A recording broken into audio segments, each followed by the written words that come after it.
Telugu cinema రంగాన్ని తిప్పలు పెట్టిన పైరసీ వీరుడు ఇమ్మడి రవి అరెస్ట్ అయ్యాడు. సినిమా రంగంలో చాలామంది పెద్దలు ఫుల్ హ్యాపీగా ఉన్నారు. కాకపోతే కొంతమంది ఏమో ఈ కేసులో ఆయనకి పెద్దగా శిక్ష ఏమీ పడదంటున్నారు. ఇంకో గ్రూప్ అయితే అతనే ఒక బాధితుడు అని, సినిమా కాస్ట్లీ అయిపోయిందని, అందుకే ఇలాంటి పరిస్థితులు వస్తున్నాయని అంటున్నారు. మొత్తంగా ఇది మన సిస్టమ్ తప్పు అనేవాళ్ళు ఉన్నారు. కొంతమంది అయితే మరి కాస్త ముందుకెళ్ళి రవిని ఏకంగా ఎన్కౌంటర్ చేయాలని డిమాండ్ చేస్తే, అతని తండ్రేమో ఈ మాట అన్న వాళ్ళనే ఎన్కౌంటర్ చేయాలని ఆర్గ్యుమెంట్ చేశాడు. అసలు ఇదంతా కాదు. శ్రీశ్రీ మహాప్రస్థానానికి చలం రాసిన ముందు మాటలో కృష్ణశాస్త్రి బాధ ప్రపంచ బాధ అంటాడు. అలానే ఈ సినిమా వాళ్ళు వాళ్ళ బాధని ప్రపంచ బాధగా చూపిస్తున్నారు.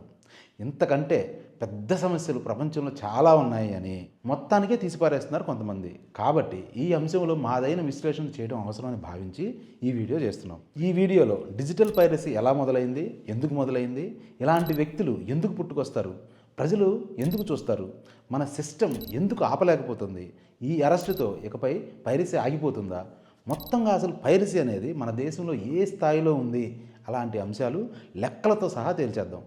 ఓకేనా? చలో. పైరసీ అనేది చేయాలంటే దానికి కూడా కొన్ని అనుకూలతలు ఉండాలి. లేదంటే చేయడం చాలా కష్టంతో కూడుకున్న పని. సపోజ్ పికాసో, రవివర్మ లాంటి గొప్ప చిత్రకారుల ఆర్ట్స్ని కాపీ కొట్టడం అందరూ చేయగలిగే పని కాదు. గీస్తే వాళ్ళే గీయాలి.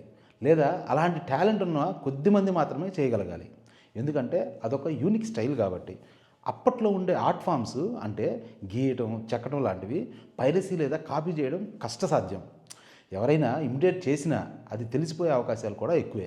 కానీ ఎప్పుడైతే ఈ కళలు టెక్నాలజీ సహాయం తీసుకోవడం ప్రారంభమైందో అప్పుడే పైరసీకి అవకాశం కొన్ని రెట్లు పెరిగిపోయింది.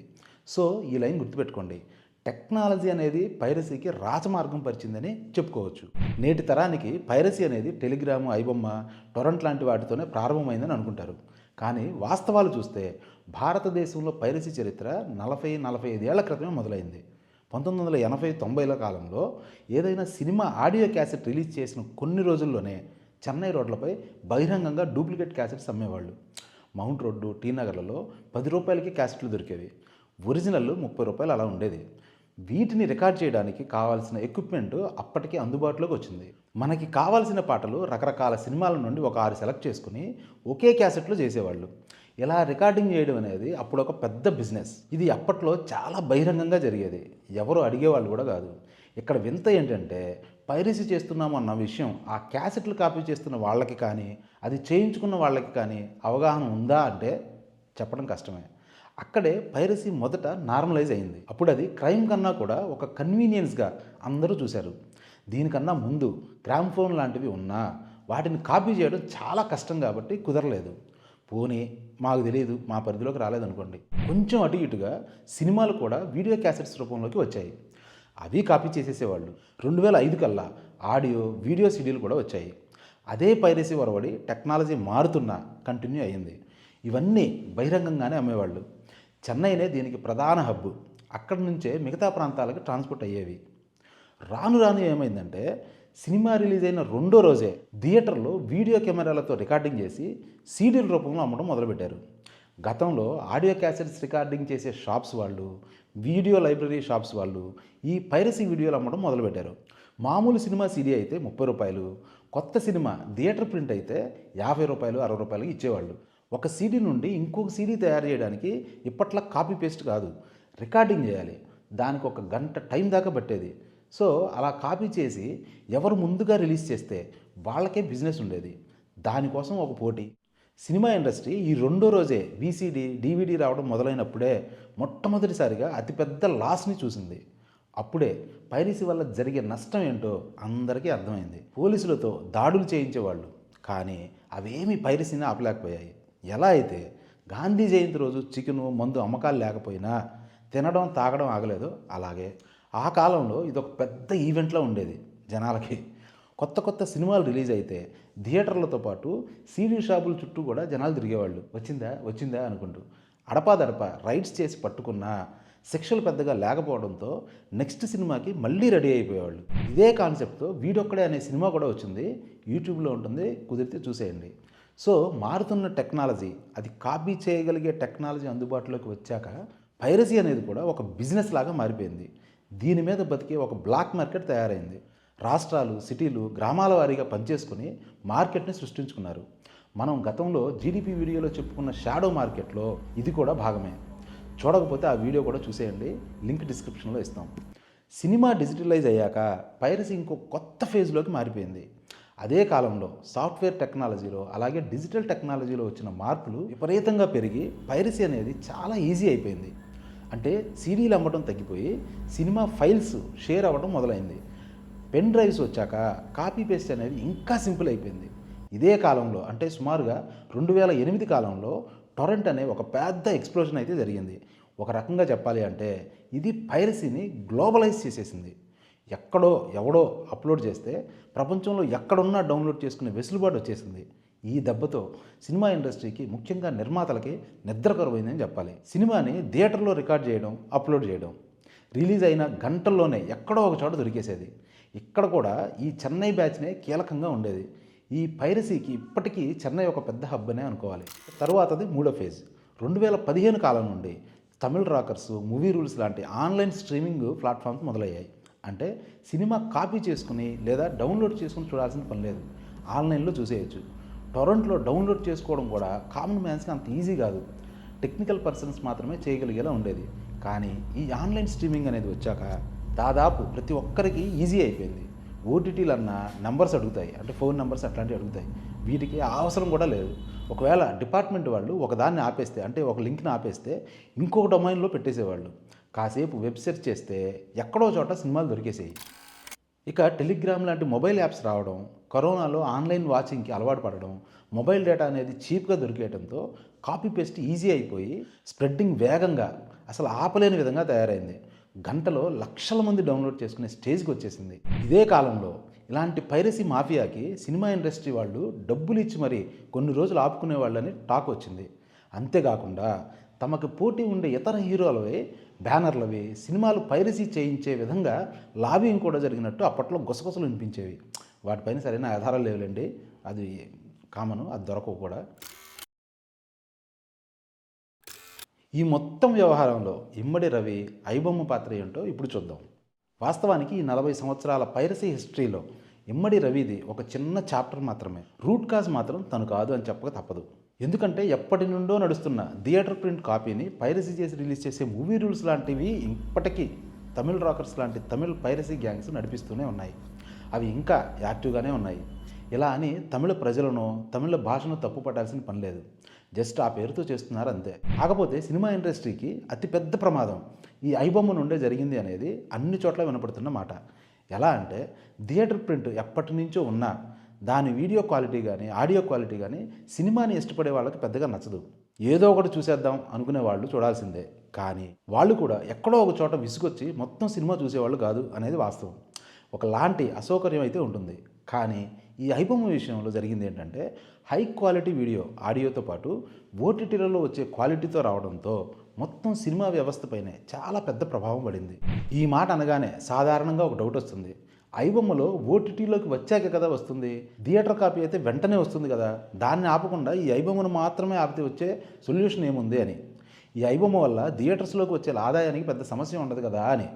కానీ మొత్తం ఇండస్ట్రీకి, అంటే సినిమా ఇండస్ట్రీకి ఓటీటీ ప్లాట్ఫామ్స్తో వచ్చే మనీ చాలా కీలకంగా మారింది. ఇంకోలా చెప్పాలంటే గతం నుండి థియేటర్ పైరసీ వల్ల వచ్చే నష్టాల లెక్కలు నిర్మాతలకు పెద్దగా కనబడకపోయినా ఈ హై క్వాలిటీ పైరసీ వల్ల ఓటీటీ ప్లాట్ఫామ్స్ ఏర్పడ్డాక అవి చవక బేరాలు చేస్తుండేసరికి తాము ఎంత నష్టపోతున్నామో ఒక క్లియర్ పిక్చర్ కనపడింది. ప్రస్తుతం ఒక సినిమా నిర్మాణం మొదలు పెట్టాలంటే ఈ పైరసీ లెక్కలు కూడా వేసుకునే అవసరంలోకి నెట్టబడడం వల్ల సినిమా ప్రొడక్షన్ మీద చాలా పెద్ద ప్రభావం పడింది అనడంలో సందేహం లేదు.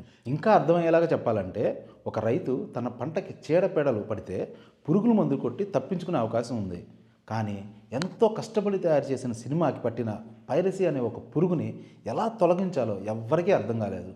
అటు నిర్మాతలకు కానీ, డైరెక్టర్స్కి కానీ, ఇటు యాక్టర్స్కి కానీ దీన్ని అడ్డుకోవడం ఎలానో అర్థం కాక తలలు పట్టుకున్నారు. ఇది ఒక హుండీ అనుకుంటూ కాలం గడిపేశారు. చాలామంది అనొచ్చు, ఈ సినిమా వాళ్ళు కోట్లు కోట్లు సంపాదిస్తున్నారు కదా అని. ఈ వాదనలు ఎన్ని ఉన్నా పైరసీ వల్ల నష్టపోతుంది పెద్ద సినిమాలు అస్సలు కాదు అని ఇక్కడ అందరూ గుర్తుంచుకోవాలి. ఈ ఐఎండిబి చెప్తున్న లెక్కలు ఒక్కసారి చూడండి.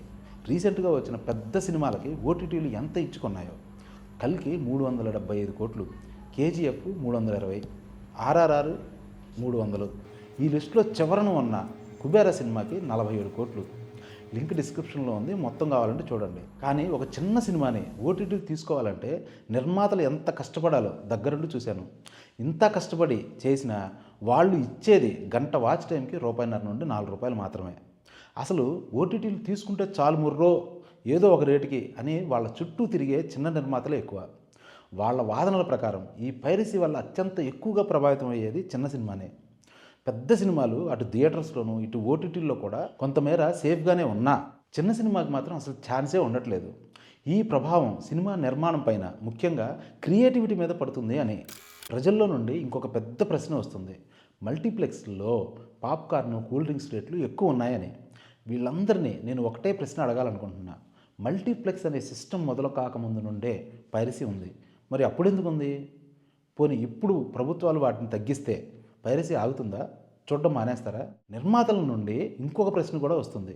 అసలు నిర్మాతకి ఈ పాప్కార్న్లో కానీ, అక్కడ అమ్మే కూల్ డ్రింక్స్లో కానీ, జరిగే ఇతర వ్యాపారాల నుండి కానీ ₹1 కూడా రాదు. కానీ పైరసీ జరిగితే నష్టపోయేది మాత్రం నిర్మాతే అని. కాకపోతే పైరసీ సినిమాలు చూస్తూ ప్రజలు థియేటర్లకు కూడా రాకపోతే నిర్మాతతో పాటు థియేటర్ యాజమాన్యం కూడా నష్టపోవాల్సిందే కదా. అంటే ఎవరి బాధలు వాళ్ళకు ఉన్నాయి. థియేటర్లు ఎవరివి? పెద్ద పెద్ద యాక్టర్స్వి, వ్యాపారులవి, రాజకీయ నాయకులవి, లేదా కొంతమంది కలిసి జాయింట్ ప్రాపర్టీలుగా ఏర్పాటు చేసుకున్నవి. వీళ్ళే ప్రభుత్వం పైన ప్రభావం చూపించే స్థాయిలో ఉంటారు. ఎంతలా అంటే ఇప్పుడు పోలీసులు ఎమ్మడి రవిని టార్గెట్ చేసి మరీ పట్టుకుంది కూడా. ఆహా లాంటి ఓటీటీలకి చాలా రోజులుగా ఆశించిన స్థాయిలో సబ్స్క్రిప్షన్స్ రావట్లేదు. అందుకు ప్రధాన కారణం ఈ ఐబొమ్మ కాబట్టే పోలీసులు ఇంతగా రియాక్ట్ అయ్యారనే వాదనలు కూడా వినిపిస్తున్నాయి. పబ్లిక్గా కాదు, గుసగుసలుగా అన్నట్టు. ఇదే సందర్భంలో ఈ మల్టీప్లెక్స్ వాళ్ళని ఎందుకింత రేట్లు పెట్టి అమ్ముతున్నారు పాప్కార్న్, కూల్ డ్రింక్స్ అని అడిగితే, ప్రైమ్ లొకేషన్లో ప్రైమ్ ఇన్ఫ్రాస్ట్రక్చర్ కోసం కోట్లకి కోట్లు ఖర్చు పెట్టినా మినిమం ఆదాయాలు కూడా రావట్లేదు, మేము కూడా నష్టాల్లోనే ఉన్నాము అంటారు. పైగా ఆ షాప్స్ అన్నీ రెంట్ బేస్డ్గానో లీజ్ బేస్డ్గానో ఇచ్చేసాం, మాకు సంబంధం లేదని చేతులు ఎత్తేస్తారు. పోనీ ఆ లీజు తీసుకున్న వాళ్ళైనా ఎందుకు ఇంత రేట్లు అంటే, ఇక్కడ జరిగే వ్యాపారానికి, ఇంతమంది స్టాఫ్కి, కట్టిన లీజులకి, వడ్డీలకి మేము తీసుకునే రేట్లు కూడా చాలా తక్కువే అంటారు. ఒక రకంగా చూస్తే అది కూడా నిజమే అనిపిస్తుంది. మొత్తంగా చూస్తే ఇవన్నీ ఒకదాని మీద ఒకటి ఆధారపడి ఉన్నవే తప్ప ఇంటెన్షనల్గా సినిమాని చంపడానికి కంకణం కట్టుకుని ఎవ్వరూ చేస్తున్నవి కాదు అనే క్లారిటీ మాత్రం వస్తుంది. సినిమా మధ్యలో ఇంటర్వెల్ తీసేస్తే ఈ బాధ పోతుంది అని కొన్ని వాదనలు ఉన్నా అవేమీ ప్రాక్టికల్గా జరిగే అంశాలు కాదు. ఎప్పుడు కావాలంటే అప్పుడు సినిమాని పాస్ చేసుకుని అవసరమైన పని చేసుకొని మళ్ళీ ఆన్ చేసుకునే అవకాశం ఓటీటీలు, ఐబొమ్మ ఇస్తున్నప్పుడు అసలు పాజే లేకుండా, మధ్యలో వచ్చే థియేటర్లో యాడ్స్ లేకుండా, ఈ ఇంటర్వెల్లో చిరుతిళ్ళు లేకుండా అసలు ఆడియన్ రిసీవ్ చేసుకుంటాడా అనేది పెద్ద సందేహమే. పైగా పెరుగుతున్న ల్యాండ్ రేట్లకి సినిమా థియేటర్ బిజినెస్ వర్కౌట్ కాక సింగిల్ థియేటర్స్ చాలా మూసేసి వేరే బిజినెస్ చేసుకుంటున్నారు. ఈ పరిస్థితుల్లో ఇలాంటి నష్టదాయకమైన పనులు థియేటర్స్ చేస్తాయని ఆశించలేం. ఏం చేస్తారో మరి చూద్దాం. రవి అరెస్ట్ తర్వాత మీడియా అలాగే పోలీసులు చేసిన హడావుడి చూస్తే ఏదో పెద్దగా జరిగిపోతుందనే భ్రమలు కలిగించేలా ఉన్నాయి. కానీ ఐబొమ్మ రవి అరెస్ట్ అనేది పైరసీని ఆపుతుందా అనే ప్రశ్న వేసుకుంటే ఆగదు అనే సమాధానమే అన్ని చోట్ల నుండి వస్తుంది. ప్రస్తుత పరిస్థితి ఎలా ఉంది అంటే, ఎలాగోలా ఈ రవిని కలిసి అవసరమైతే జైలుకి వెళ్ళి అతని దగ్గర ఈ టెక్నాలజీ ఏంటో తెలుసుకుని దీన్ని మేము చేసుకోవచ్చు అనే లెవెల్లో జనాల రియాక్షన్ కనిపిస్తుంది. ఎందుకు ఇలా తయారయ్యారు జనాలు అని ఆలోచిస్తే చెప్పడానికి బయటకి ఎన్ని చెప్పినా ఒకటే సమాధానం వస్తుంది: ఫ్రీ ఫ్రీ ఫ్రీ. ఇన్ని సినిమాలు ఫ్రీగా వస్తుంటే ఎవడైనా డబ్బులు పెట్టి ఎందుకు చూస్తారు? పైగా మొదటి నుండి ఈ పైరసీని అలవాటు చేసింది కూడా ఈ మొత్తం సిస్టమ్నే. అలాగే మన సమాజంలో వ్యవస్థలలో ఒక ఇన్వెన్షన్కి, క్రియేటివిటీకి విలువ ఇచ్చి దాన్ని సృష్టించిన వారికి లాభం చేకూర్చే అవకాశం చాలా తక్కువ. ఒక పరికరాన్నో ఐడియానో కాపీ కొడుతున్నప్పుడు అది తప్పు అన్న స్పృహ కూడా చాలామందికి ఉండదు. చట్టాలు కొంత ఆలస్యంగా రావడం ఒక కారణం అయితే, వాటి మీద అవగాహన కల్పించకపోవడం మరో కారణం. అమెరికా లాంటి దేశంలో పేటెంట్ సిస్టమ్ మొదలుపెట్టింది 1790లలో, అంటే దాదాపు 225 ఏళ్లకు పైనే. మన దగ్గర సరైన పేటెంట్ చట్టం వచ్చింది 1911లో. అయినా కూడా దాని అమలు మాత్రం ఎక్కడా సరిగ్గా జరగడం లేదు. ఉదాహరణకి పిన్నిస్ లాంటి ఒక చిన్న పరికరానికి కూడా అమెరికా లాంటి దేశంలో పేటెంట్ చేయించి దాన్ని సృష్టించిన వ్యక్తి ఆ రోజుల్లోనే $400 సంపాదిస్తే, మన దగ్గర మాత్రం రెండో క్షణమే దానిని కాపీ కొట్టి ఉచితంగా వాడుకుంటారు. పిన్నీసులు అంటే గుర్తుకొచ్చింది, దాని మీద కూడా ఒక వీడియో చేశాం, లింక్ కింద డిస్క్రిప్షన్లో ఇస్తాం, కుతూహలం ఉంటే చూసేయండి. చివరిగా ప్రతి దానికి డబ్బుని ఎక్స్పెక్ట్ చేసే మన సైకాలజీ. ఓటు వేయడానికి 2000 ఇస్తున్నారు, ఎప్పుడైనా ఎవరైనా ఇవ్వకపోతే రోడ్డుకి గొడవలు చేస్తున్నారు. తప్పు ఎవరిది? ఈ ఫ్రీ పథకాలు అంటే అన్ని కాదులేండి, కొన్ని ఆపే ధైర్యం, ఇకపై ఇవ్వము అనే ధైర్యం ఏ రాజకీయ పార్టీకైనా ఉందా? ఎందుకు లేదు? అది తప్పే కదా. అన్నీ ఫ్రీగా ఇచ్చేయాలా? ఇవన్నీ తెలిసినా ఎవ్వరూ ఏమీ చేయరు, ఎందుకంటే అధికారం రాదు. మరి అధికారం ప్రజలు బాగు కోసమా లేక ప్రాపకం కోసమా? ప్రజల్లో కూడా మా డబ్బేగా మాకే పెడుతున్నారు కానీ ధోరణి పెరగడం, ఫ్రీకి అలవాటు పడడంలో తప్పే ఉంది. ప్రజలకు కొంత ఇచ్చి మీకు కావాల్సింది మీరు తీసుకుంటున్నారు, అంతేగా జరుగుతుంది. మధ్యలో ఏదో ఓడబుడిచినట్టు రవి ఒక్కడినే ద్రోహి పురుగు అన్నట్టు ఎన్కౌంటర్ చేయాలని మాట్లాడడం విడ్డూరంగా లేదా? ప్రజలెవరో ఆలోచించలేనాక మీ నమ్మకం. ఈ సినిమా ఇండస్ట్రీలో ఎంత బ్లాక్ మనీ నడుస్తుందో ఎవరికి తెలియదు. మీ మీద పడే కేసుల్ని, ఉన్న ఆరోపణలు ఎవరికి తెలియవు. మీ క్రైమ్కి మిమ్మల్ని కూడా ఎన్కౌంటర్ చేయాలని చెప్పి డిమాండ్ చేయొచ్చుగా ఎవరో ఒకళ్ళు. ఈ రాజకీయ నాయకులు పెద్ద పెద్ద బడాబాబులు కలిసి ఏ స్థాయిలో సిస్టమ్ని వైలేట్ చేస్తున్నారో ప్రజలకు తెలియదా? ఏదైనా కొన్నాళ్ళే గురు, ప్రజలకు వాస్తవాలు అర్థమైన రోజు ఈడ్చి తన్ని తరుముతారు. మొత్తం సంపాదించిందంతా వదిలేసి ఎటో ఒకటి పారిపోయి దాక్కోవాల్సిందే. చూస్తున్నారుగా పక్క దేశాల్లో. సరే, ఎటో వెళ్ళిపోతున్నాం. ఇక టాపిక్లోకి వస్తే, ఈ రవి అరెస్ట్ వల్ల ఏది ఆగే పరిస్థితులు అయితే లేవు. ప్రజలు జీవన విధానాలు మారనంత వరకు, ఈ అసమానతలు పోనంత వరకు ఎక్కడో ఒక చోట ఏదో ఒక రంగంలో ఇలా విక్టిమ్ కావాల్సిందే. మా విన్నపం ఏంటంటే, ఇలా ఎవరో ఒకరిని పట్టుకున్నప్పుడు కలుగుల్లో నుండి చట్టాపట్టాలు వేసుకుని బయటికి రావడమే కాకుండా, ఈ నిర్మాతలు, సోకాల్డ్ హీరోలు ప్రజల జీవితాలు మార్చడానికి తీసుకోవాల్సిన చర్యలపైన కూడా దృష్టి పెట్టాల్సిన అవసరం ఉంది. ఈ వీడియో ద్వారా వాళ్ళకు గుర్తు చేస్తుంది ఇదే. అది వాళ్ళకే మంచి వాతావరణాన్ని సృష్టిస్తుంది అని మర్చిపోవద్దు. ఎలా అంటే, ఆంధ్రప్రదేశ్లో జగన్ అధికారంలోకి వచ్చాక మందు రేట్లు విపరీతంగా పెంచేశారు. కారణాలు ఏం చెప్పినా దాంతో జనాలకి పక్క రాష్ట్రాల నుండి మందు తెచ్చి అమ్ముకునే అవకాశం, అందులో లాభం కనబడింది. కొన్ని వేల మంది ఈ పని చేయడం మొదలుపెట్టారు. అందులో సగం మంది దాకా యూతే, ఎలాంటి క్రిమినల్ బ్యాక్గ్రౌండ్ లేని వాళ్ళు. అంటే ఒక పాలసీ కొత్త తరాన్ని క్రిమినలైజ్ చేసింది. వాళ్ళపైన కేసులు పడ్డాయి, ఇప్పుడు కోర్టుల చుట్టూ తిరుగుతున్నారు. ఇప్పుడు అవసరం లేకుండా పోయింది, కొత్తగా ఎవరు క్రిమినల్స్ కావట్లేదు. అంటే ఒక అవసరం, ఆవశ్యకత, లాభం ఇవన్నీ కలగలిసినప్పుడు క్రైమ్ మొదలవుతుంది. కాబట్టి ప్రజలకి పైరసీ చూసే అవసరం లేని విధంగా ప్రజల్ని మార్చడం అవసరం. దానికి అనుగుణంగా ప్రభుత్వ పాలసీలు ఉండాలి తప్ప, మాకు నచ్చింది మేము చేస్తామంటే మన వాళ్ళే క్రిమినల్స్గా మారేది. ఇవే పెరిగిపోతే, ఇలా జరగడమే పెరిగిపోతే మనల్ని ఏ బీహారనో నైజీరియానో పిలుస్తారు. ఈ ఇమ్మడి రవిని పట్టుకున్నారని వార్తలు రాగానే ప్రజల నుండి వచ్చిన స్పందన చూశాక, అంటే రియాక్షన్ చూశాక, పోలీసులు కొత్త రాగం ఎంచుకున్నారు. కేవలం సినిమాలే కాదు, అతని దగ్గర ప్రజల డేటా కూడా ఉంది, అతను బెట్టింగ్ యాప్స్ని ప్రమోట్ చేశాడు, సైబర్ క్రైమ్కి పాల్పడ్డాడు అని. సరే, బాగానే ఉంది. మరి సైబర్ క్రైమ్ ఆగుతుందా? బెట్టింగ్ ఆగుతుందా? ఈ లెక్కలు చూడండి. ఇండియాలో రిజిస్టర్ అవుతున్న సైబర్ ఫ్రాడ్ కేసులు ఎలా ఉన్నాయో. 2021లో 52,000 కేసులు, 2022లో 65,000, 2023లో 78,000. మొత్తంగా ఈ కేసుల్లో ప్రజల డబ్బు లక్షల కోట్లు దోచుకున్నారు.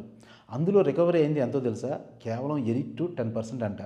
పోనీ ఇవేమి పోలీసులకు తెలియవా అంటే డౌటే.